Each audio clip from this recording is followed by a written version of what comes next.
اللہ تعالیٰ نے دنیا کی ہر شے میں، ہر چیز میں کوئی نہ کوئی راز رکھا ہے۔ اللہ تعالیٰ نے اس کائنات میں جو کچھ بنایا ہر ایک چیز میں راز ہے۔ جو جان جائے بے شک وہ اللہ کے قریب جا پہنچتا ہے اور اپنی عبادت کاری اور پرہیزگاری میں چلا جاتا ہے، اور جو نہ جان سکا بے شک وہ ساری زندگی گمراہی میں رہا اور شیطانی وسوسوں میں پھنسا رہا۔ اسی طرح اللہ تعالیٰ نے عربی حروف یعنی کہ اردو حروف میں کوئی نہ کوئی راز رکھا ہے، کوئی نہ کوئی خوبی اور کوئی نہ کوئی عادتیں رکھی ہیں۔ جو جان جائے بے شک وہ اپنی اس عادتوں اور ان خوبیوں کو بدل سکتا ہے، اور جو نہ جان سکا وہ انہی عادتوں اور خوبیوں کے تحت مجبور رہیں گے۔ اسی طرح اللہ تعالیٰ نے اردو حرف میں کہ بے الفاظ میں، بے حروف میں اللہ تعالیٰ نے بہت ساری عادتیں اور خوبیاں رکھی ہیں۔ بے والے لوگ، لڑکا ہو یا لڑکی ہو، تو جتنے بے والے لوگ ہوتے ہیں، بے والے لوگ ہمیشہ مسکراتے رہیں گے، ٹینشن میں رہیں گے، ڈپریشن میں رہیں گے۔ یہ لوگ حالات سے لڑنا بخوبی جانتے ہیں، یہ لوگ مشکل وقت میں اپنے آپ کو سنبھالنا جانتے ہیں۔ ان لوگوں کی زبان تیز ہوتی ہے، عقل سے ہوشیار ہوتے ہیں۔ یہ لوگ پھر اس کے باوجود بھی، اتنے ہوشیاری اور اتنے عقل مندی کے باوجود بھی یہ کمزور رہ جاتے ہیں اور یہ ٹینشن اور ڈپریشن میں رہ جاتے ہیں۔ ان کو جب بھی کوئی ٹینشن ہو جاتی ہے تو یہ آگے کا نہیں سوچتے، پیچھے کا نہیں سوچتے، یہ اس حالات کی ٹینشن کو سوچ کے بالکل ہی اپنے دماغ کا تعاون کھو جاتے ہیں۔ اسی طرح یہ لوگ ہمیشہ گھیرے ہوتے ہیں ہزاروں مسئلوں پنچایتوں سے، لیکن ان کے ہونٹوں کے مسکراہٹ کبھی کم نہیں ہوتے۔ یہ لوگ دل سے بڑے اچھے ہوتے ہیں، یہ دل سے بڑے نرم مزاج کے اور دریا دل ہوتے ہیں، لیکن ایک وقت تک، جب تک کہ سامنے والا اس سے صحیح لہجے اور صحیح طریقے سے بات کرے۔ جب ان کا دماغ میں جو بات ان کو سمجھ نہیں آتی، جب ان کو پتہ چلتا ہے کہ سامنے والا ہم سے تمیزی یا بدزبانی کر رہا ہے، تو ان کے غصہ پھر ان کے کنٹرول میں نہیں ہوتا، یہ آؤٹ آف کنٹرول ہو جاتے ہیں۔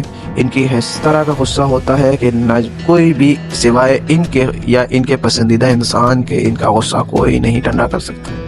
یہ لوگ بڑے غصیل ہوتے ہیں، یہ لوگ صبر کرنا بھی جانتے ہیں، اور صبر کا پل ملے گا یہ سوچ کے ہی یہ ساری زندگی اپنی ناکامیابی میں رہ جاتے ہیں، کیونکہ یہ لوگ یا تو اپنے غصے کی وجہ سے ناکامیاب رہ جاتے ہیں، یا یہ سوچ کے کہ میں ہر چیز میں صبر کرتا رہوں۔ بے شک اللہ صبر کرنے والوں کے ساتھ ہے، لیکن وہ کہتا ہے کر میں برکت دوں گا، لیکن یہ لوگ یہ نہیں سمجھتے۔ یہ بعض دفعہ کہتے ہیں کہ نہیں بس ایسے ہی، لیکن ان میں کچھ لوگ ایسے بھی ہوتے ہیں جو بہت کم اپنی خوبیوں اور اپنی عادتوں کو سمجھ جاتے ہیں، اور وہ ان حالات سے نکل جاتے ہیں اور محنت کاری اور کشکاری کی طرف چلے جاتے ہیں، اور وہ کامیاب رہ جاتے ہیں۔ یہ لوگ اکثر غمزدہ رہتے ہیں، لیکن یہ اپنی غمزدائی کسی کو بتاتے نہیں ہیں، یہ اپنی پریشانی کسی کو بتاتے نہیں ہیں۔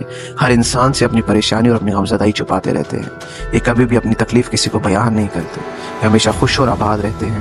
ان لوگوں کی کافی عادتیں ایسی ہوتی ہیں جو لوگ دور سے دیکھنے کے ساتھ ہی پہچان لیتے ہیں، اور کچھ عادتیں ان کی ایسی ہوتی ہیں جو لوگ ان کو ہزار دفعہ بھی ان کے قریب جائے اور ان کے ساتھ بیٹھے پھر بھی ان کو نہیں سمجھ پاتے۔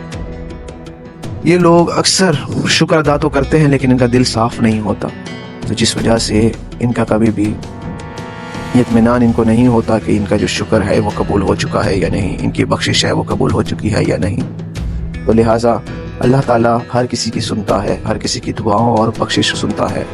بے شک وہ ہر کسی کی معافی کو سننے والا ہے، ہر کسی کو بخشنے والا ہے، ہر کسی کی دعا کو سننے والا ہے۔ تو لہٰذا یہ سوچ نہ لائیں کہ اللہ تعالیٰ ہماری سنے گا یا نہیں سن چکا ہوگا، یا ہماری شکر جو ہم نے کیا کیا اس شکر کو نے قبول کیا یا نہیں کیا۔ تو وہ اللہ ہے، وہ 70 ماہ برابر محبت کرنے والا ہے، وہ بے شک تمہارا شکر بھی قبول کر چکا ہے اور تمہاری معافی بھی۔ بس تم اسی طرح اللہ کا شکر ادا کیا کرو اور معافی مانگتے رہو، بد کرداری اور غلط کاموں سے دور رہو، اللہ کی عبادت اور قرآن پڑھو اور پرہیزگاری میں رہو۔ تم دور ہو جاؤ بد کرداری اور برے لوگوں سے۔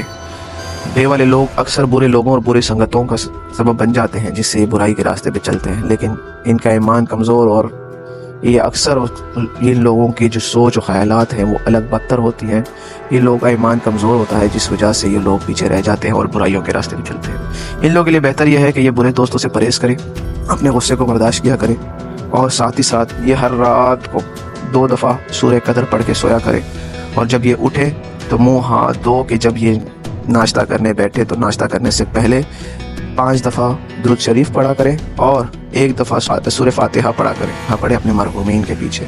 اور ان کے لیے بہتر پتر نیلم ہے، یہ ان پتر کو پہنے اور ان کا خیال رکھے اور بدکرداری اور برے لوگوں سے بچے۔ بے شک اللہ معاف کرنے والا ہے، بخشنے والا ہے۔ بے شک اللہ اچھے لوگوں کے ساتھ ہے اور نیک و مومن لوگوں کو جنت بخشنے والا ہے، اور برے اور بد کردار لوگوں کو جہنم۔ تو اللہ کی عبادت کیا کرو اور اللہ کے راہ پہ چلا کرو۔ شکریہ۔